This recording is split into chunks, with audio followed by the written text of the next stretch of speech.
All right, our goal here is to get through the homework from 5.9 so that you know exactly how these equations are supposed to be stepped out, exactly how they're supposed to be shown on your homework page. When I looked at the majority of you, you were doing a fantastic job. I just need you to double check that you are doing these steps correctly. First of all, I taught you to put a line right here, so to distinguish between the left and right side of the equation, and that you always maintain a balance. Because it's addition, we're going to undo it with the additive inverse. So getting rid of the 6 1/10 from both sides. Then you can see your additive inverse right here, which makes our zero pair. That's why we get to cross that out, bringing that y down there, and then doing the math of 19 5/10 minus 6 1/10, or plus a negative, and you're going to end up with 13 4/10. And I said that was far enough. You did not have to do the check step. But if you did, you're just going to drop down the original and plop in 13 4/10 plus 6 1/10, making sure that indeed that equals 19 5/10, which is what that side equals. So if you want to add the check step, that's how you would do it. I'm not going to do it in every single problem in order to save time. Next, question number 3, 8 7/10 plus x equals 9 6/10. Same thing. This time I'm getting rid of the 8 7/10, additive inverse to both sides. End up doing our math. Get your zero pair over here. And then x is equal to 9/10. On to number 5. And remember, you can slow this down if you want to look at the problems again. 1/2 plus x equals 4/7. Remember, I said make your fractions using the blue line. You need to rewrite this with common denominators of 7 and 2, which happens to be 14. So I'm scaling this up by 2. This is 14, and so I'm scaling it up by 7. So I'm going to rewrite it now to be 7/14 plus x equals 8/14.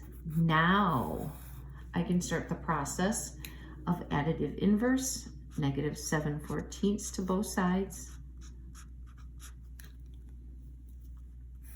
Getting your zero right here. X is equal to 1/14. Done. There's your solution. I should be taking the time to make my solutions stand out more by boxing it in so you can see it like that. Number 7, 11/12 equals 3/8 plus b. Again, an addition problem. Undo it first by making your common denominator of 12 and 8. Let's say you don't know what it is. You can go right over here and cake it. 4 goes into that 3 times, 4 goes into that twice. So you're going to do 4 times 3 is 12, and 12 times 2 is 24. So I'm going to scale this up by 20 with a common denominator of 24. So this one will be scaled up by 2, and this is being scaled up by 3. So 9/24. Rewrite. 22/24 equals 9/24 plus b. Start your process. Negative 9/24 to both sides. Let me get my dividing line down, not my dividing line, but my separation line. Here's my 0, and I'm left with v is equal to 13/24. Whoa, running out of room. 13/24. And I'm done with number 7. I'm going to go back up in order to save paper. And I'm going to go right here and create my second column, which was going to be question number 9. Question number 9 says x divided by 5 9/100 equals 0. This is a division problem to be undone with multiplication. Multiply both sides by whatever's in the denominator. So I'm going to go 5 9/100, 5 9/100. I shouldn't use the dot when there's a decimal. I should use parentheses. This cancels out to be 1. X is equal to 0. Done. See, these aren't that hard once you get used to doing what you have to do. And because you don't have the check step to do, it's even easier. Question number 11 says 4/5 x equals 16 over 25. Draw my line down. I notice that this is multiplication with a fraction. The only way to get rid of this is with multiplicative inverse, not underneath it, next to it. Some of you on your homework were putting it underneath. That's not what I showed you. I showed you to put it next to it when it's a problem like this. The only time it's going underneath it is when it's addition, not when it's multiplication, because you want to be able to show cross canceling. If you put it underneath, then you can't do cross canceling. So here you can see that's going to cancel that everything's canceling out to be 1. Over here, that 5 is 1 and that 25 is 5. 4 is 1 and that 16 is 4. So you're going to be left with x is equal to 4/5. There is your solution. 13 is 9 3/4 is equal to r minus 6 2/9. So it looks like I got to change some things to improper fractions. So 39/4 equals r minus 56/9. I need a common denominator of 4 and 9. I can come over here and cake it, and the only thing I can find is 36. So rewrite it with 36. So then I'm going to do 39 times 9. 39 times 9, because I'm going to scale that up to be 351. This one is 36, and I'm going to scale 56 up by 4 to be 224. Now I can rewrite it with this fraction and this fraction. So 351 over 36 equals r minus 224 over 36. I can add opposite right there. And then I'm going to start moving. 224 over 36, positive, because it's negative there. I want to make 0. And then over here, 224 over 36. Why they had to pick such big numbers, right? This makes your 0. R is equal to, what do we have? 351 plus 224. So 575 over 36. And remember, I said you could leave it like that, or you can change it to your mixed numbers, which would be 15 and 35, 36. You could make it that, but you can leave it just like this. You don't have to take it to that mixed number. Okay, let's see if I can fit another one. Yep, I can fit 15 in here. Here's 15. Can you see? Yep, 15 is going to be 8/10. P equals 6. Multiplication problem, undo it with division. Divide by 8/10. Yep, see how this one goes underneath it? It goes underneath it because it's a division line, so that I can cancel it out right there.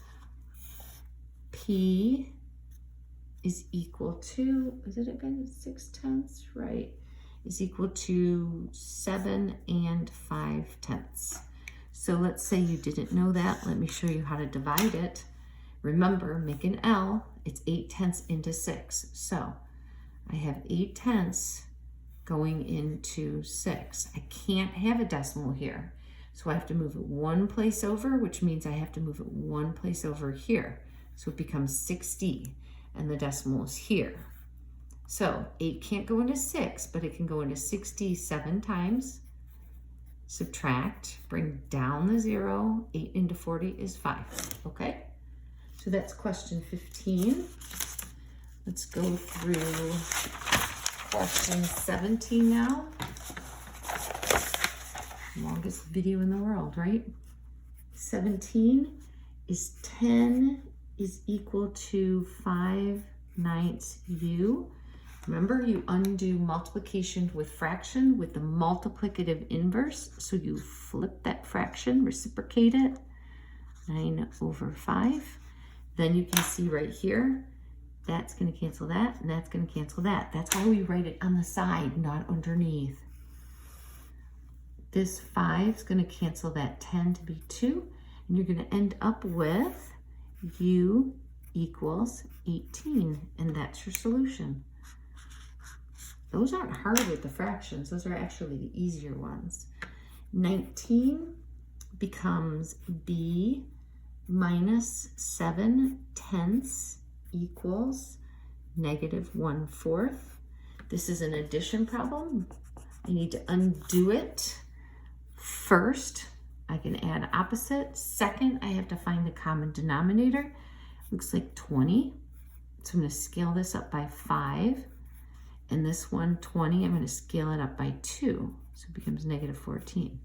Rewrite plus -14/20 equals -5/20.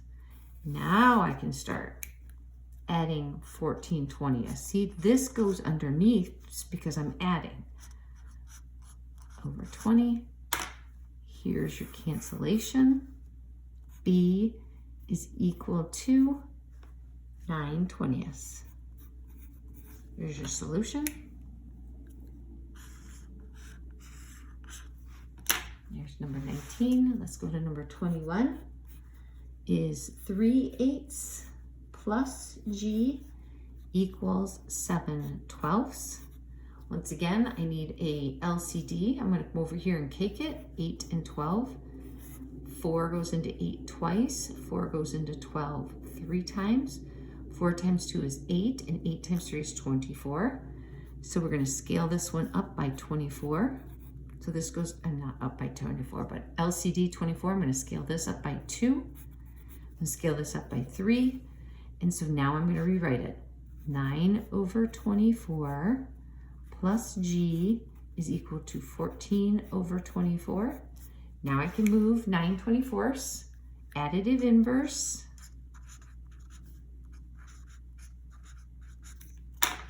From a 9, g is going to be equal to 5/24. And it's positive because remember, I always put what I have more of on top, and I have more positives than I do negatives. That's 21. Let's go over here for 23.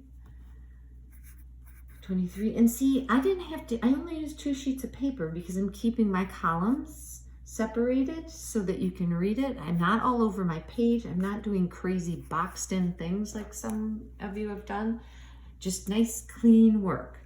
So this is multiplication with a fraction. So multiplicative inverse, like that. Draw it, draw your line, and we're left with this being 1. I'm left with w is equal to 36. That was easy. Do I have any negatives in that one? 23. I did. There was a negative right here. So it's actually a -36. 25. We have, if a television set uses 3/20 kilowatts of electricity per hour, how long will it take to use 14 watts? Where's my next one? This is our last one. So can you see that, you know, it really isn't as hard as it seems like it is. So hopefully as you go through these, you could actually see that this wasn't that hard of an assignment. And if you look back, go back to the ones that you don't know how to do and see if you can figure out, you know, okay, what was I doing wrong with them? So 25 is going to be 3/20, I believe it was. Let's say k is equal to 14. So multiplicative inverse, 20/3, 20/3, nothing to cancel. Over here, yes. Over there, no. K is equal to 280/3. which is equal to 93 1/3 of an hour. Okay, so look at that. 25 problems in 15 minutes. Didn't take us longer. Hopefully this helped, and you're really going to take the time to learn this, because once we hit chapter 7, you're going to need to be really good at solving these equations. Good luck.